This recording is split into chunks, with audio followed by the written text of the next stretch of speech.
what's up, everybody? This week we're taking a look at some of those moments of fictional snipers that stand out to me. Here's my top 5.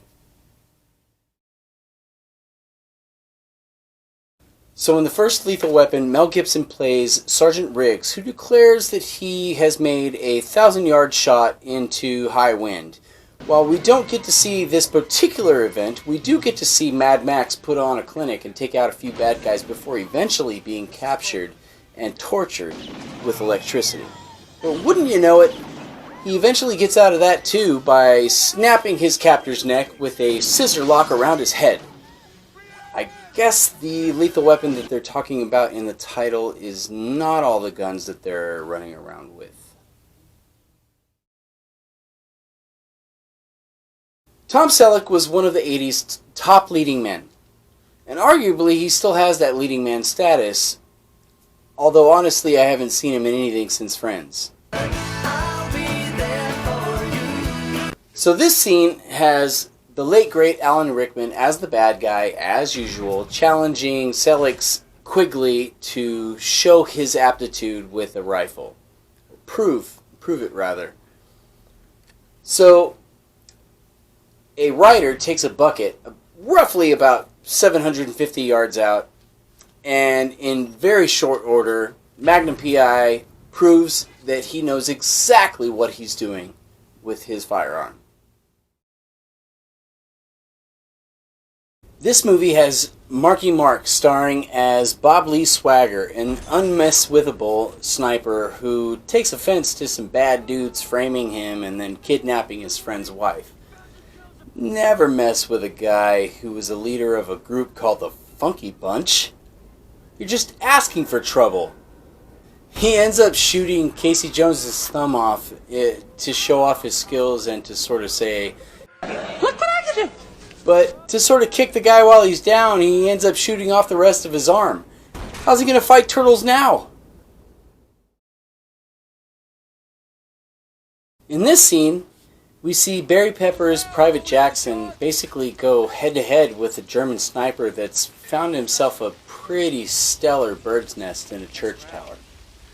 After taking out Mr. Furious, the German sniper continues to scan the area in the hopes of finding more targets to say, "Hello."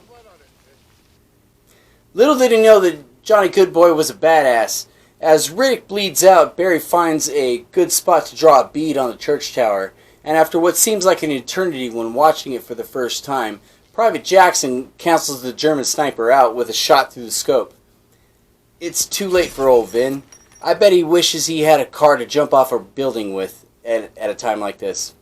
Now, before I give you the number 1 pick on my list today, which is also obviously up for contention, I'm going to show you my honorable mention.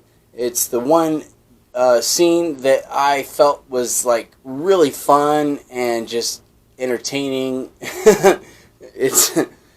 Yeah, judge for yourself.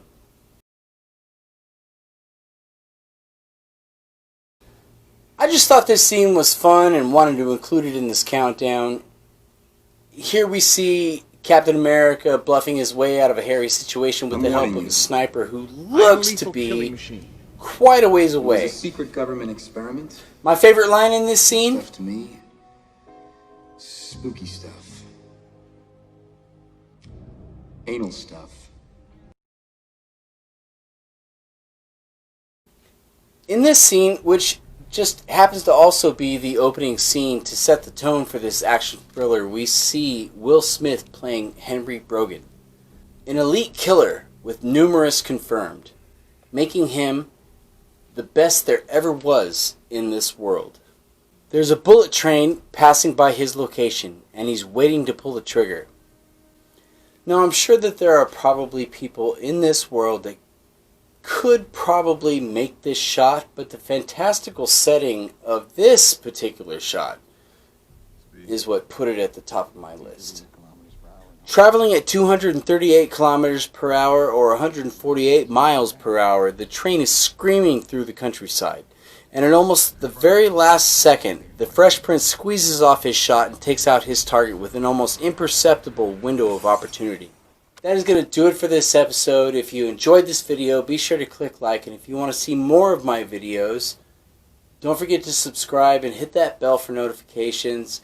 Leave a comment below and let me know what your favorite sniper videos are, or maybe there's something that I left off of this list that should have been there.